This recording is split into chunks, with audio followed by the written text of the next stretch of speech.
MR constructions వాళ్ళు గుంటూరుకు 3 వైపులా 3 మంచి అపార్ట్మెంట్స్ నిర్మిస్తున్నారు. లాంలో రాధాకృష్ణ, గుజ్జనగూడలో యువి అర్బనైట్, తెనాలి రోడ్ లో కేవీ రెసిడెన్సీ. ఎంఆర్ కన్స్ట్రక్షన్స్ మీ ఇంటిని అందంగా నిర్మిస్తాం. చాలా శుభ పరిణామం. ఆగస్టు 1వ తారీఖు 2024న సుప్రీంకోర్టు 7 సభ్యుల ధర్మాసనం ఇచ్చినటువంటి తీర్పుకు అనుగుణంగా ఎస్సీ వర్గీకరణ విషయంలో ఎస్సీల్లో ఉపకులాలకి అన్యాయం జరుగుతుంది, వర్గీకరణ చేసుకోవచ్చు అనే తీర్పు వచ్చిన తర్వాత ఆ తీర్పును మొదటగా స్వాగతించి అప్పటి ముఖ్యమంత్రి నారా చంద్రబాబు నాయుడు, ఈనాటి ముఖ్యమంత్రి చంద్రబాబు నాయుడు, గతంలో వర్గీకరణ ఆయన చేతుల మీదకి అయింది, ఇప్పుడు కూడా ఆయన చేతిలోనే వర్గీకరణ అయినందుకు చాలా సంతోషంగా ఉంది. వాళ్ళ అజ్ఞానం అది.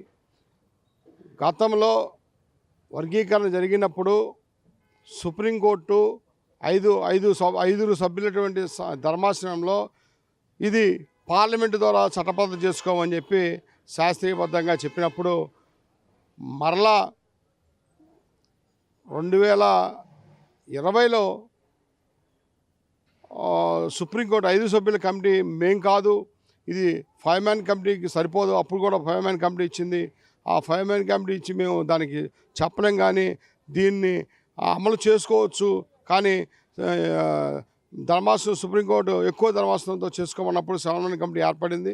7 మ్యాన్ కమిటీ ఏర్పడిన తర్వాత అది పూర్తిగా అధ్యయనం చేసి అన్ని రాష్ట్రాలకు కూడా వర్గీకరణ విషయంలో మీ అభిప్రాయాలు చెప్పమని అభిప్రాయాలని ప్రతి రాష్ట్రం నుంచి తీసుకున్న తర్వాతే సుప్రీంకోర్టు ఆగస్టు 1, 2024న స్పష్టమైనటువంటి తీర్పు ఇచ్చింది. ఈ యొక్క వర్గీకరణను అన్ని రాష్ట్రాలకు అధికారం ఉంది, ఆ రాష్ట్రాలకు చేసుకోవచ్చు అని చెప్పేసి చెప్పడం జరిగింది.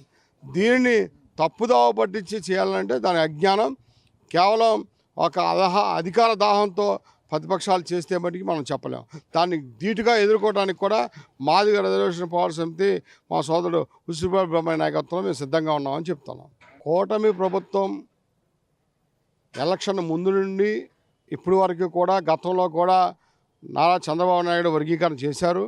ఎలక్షన్ ప్రచారంలో కూడా నేను జిల్లా యూనిట్గా వర్గీకరణకి కట్టుబడి ఉంది మా ఎన్డీఏ మా కమిటీ అని చెప్పి, మా యొక్క పార్టీ అని చెప్పి చాలా స్పష్టంగా చెప్పారు. దానికి అనుగుణంగా కూటమి ప్రభుత్వం కూడా సుప్రీంకోర్టుని ఆదేశాలని అనుసరించాల్సింది. ఎవడైనా ఈ యొక్క భారతదేశంలో అడాప్ట్ ఒక చట్టం చేయాలంటే సుప్రీంకోర్టు యొక్క ఆదేశాన్ని అనుసరించే ప్రభుత్వాలు చేసే తప్పితే వీళ్ళ యొక్క ప్రయోజనాల కోసం కాదు. కేవలం మాకు జరుగుతున్నటువంటి మాదిగ ఉపకులాలకు 59 ఎస్సీలో 59 కులాలకి అన్యాయం జరుగుతుందని గ్రహించే సుప్రీంకోర్టు ఇచ్చిన తీర్పుకు అనుగుణంగానే ఈ ప్రభుత్వం చేసిందని మేము భావిస్తూ ఉన్నాం. యొక్క నారా చంద్రబాబు నాయుడు గారికి ముఖ్యంగా మాదిగ జాతి యావత్తు కూడా రుణపడి ఉంటుంది. ఎందుకంటే ఏకసభ్య కమిషన్ వేసింది. ఏకసభ్య కమిషన్ చాలా క్షుణ్ణంగా ప్రతి జిల్లా తిరిగింది. ప్రతి జిల్లాలో కూడా ఉసిరిపాటి బ్రహ్మయ్య నాయకత్వంలో మేము జిల్లా యూనిట్ కాదు రాష్ట్ర యూనిట్, జిల్లా యూనిట్ అని ముఖ్యమంత్రి చంద్రబాబు నాయుడు గారు అన్నారు. దానివల్ల కొన్ని ఉపకులాలకి దెబ్బతింటాయి, ఫలాలు సరిగా అందకపోవచ్చు, రాష్ట్ర యూనిట్గా తీసుకోండి. సుప్రీంకోర్టు ఇచ్చిన తీర్పుకు అనుగుణంగా రాష్ట్ర కమిటీనే ఏమని చెప్పింది కాబట్టి రాష్ట్ర యూనిట్గానే తీసుకోవాలని చెప్పి మేము శ్రీకాకుళం మొదలుకొని అనంతపురం వరకు కూడా కమిషన్ను కోరాం, వివరించాం. కమిషన్ కూడా అధ్యయనం చేసింది. జిల్లా యూనిట్లు అయితే మళ్ళీ కొన్ని సమస్యలు ఎదురవుతాయనే ఉద్దేశంతోనే రాష్ట్ర యూనిట్గా ఎస్సీ వర్గీకరణ చేసింది. దాని ఎటువంటి సందేహం లేదు. ఖచ్చితంగా ఇది చేసినందుకు కూటమి ప్రభుత్వానికి, మరి కూటమి ప్రభుత్వంలో కొనసాగుతున్న పవన్ కళ్యాణ్ గారికి, మరి బీజేపీ నాయకులకు, మరి ముఖ్యంగా అందరికీ కూడా పేరున మరి మాదిగ రిజర్వేషన్ పోరాట సమితి నుంచి మరి హృదయపూర్వకమైన ధన్యవాదాలు తెలియజేస్తా ఉన్నాం.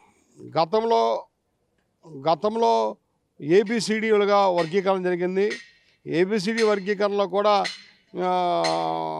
అప్పుడు ఉమ్మడి రాష్ట్రంగా చేసింది కాబట్టి ఉమ్మడి రాష్ట్రం నిష్పత్తి ప్రకారంగా చేశారు. రాష్ట్రాలు విడిపోయిన తర్వాత అక్కడ తెలంగాణలో మాదిగలు ఎక్కువ ఉన్నారు కాబట్టి అక్కడ తెలంగాణలో ఒక విధంగా ఉంది, ఇక్కడ మన దగ్గరకు వచ్చేసరికి ఇక్కడ మాలలు ఎక్కువ శాతం ఉన్నారు. మేము అడిగేదే జనాభా దామాష ప్రకారం, ఎవరైతే ఎక్కువ ఉన్నారో జనాభా దామాష ప్రకారం ఏ విధమైనటువంటి నిష్పత్తి వస్తుందో, ఎంత వాటా వస్తుందో అదే వాటాని మేము ఇవ్వమని చెప్పి కమిషన్ కోరాం.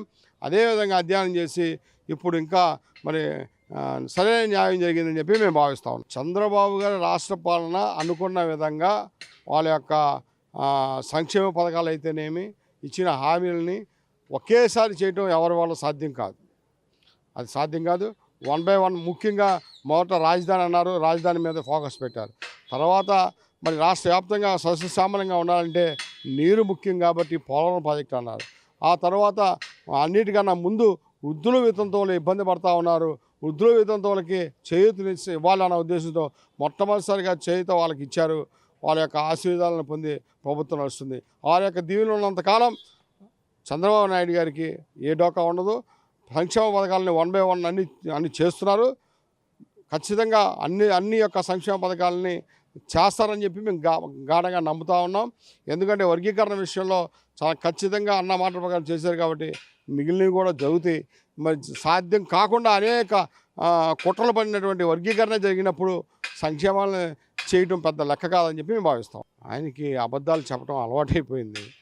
ఆ అబద్ధాలని జగన్మోహన్ రెడ్డి గారికి అంబేద్కర్ చెప్పినట్టుగా నిజం బయటకు వచ్చేలోపు అబద్ధం ప్రపంచాన్ని చుట్టూ వస్తుందన్న పద్ధతిలో ఈ యొక్క అబద్ధాన్ని ప్రపంచం మొత్తం దాన్ని ఎక్కువగా ఫోకస్ చేస్తున్నాడు. అసలు నిజం మళ్ళీ 2029కి ఆ నిజాన్ని తెలుసుకుంటాడని చెప్పి నేను చెప్తా ఉన్నాను.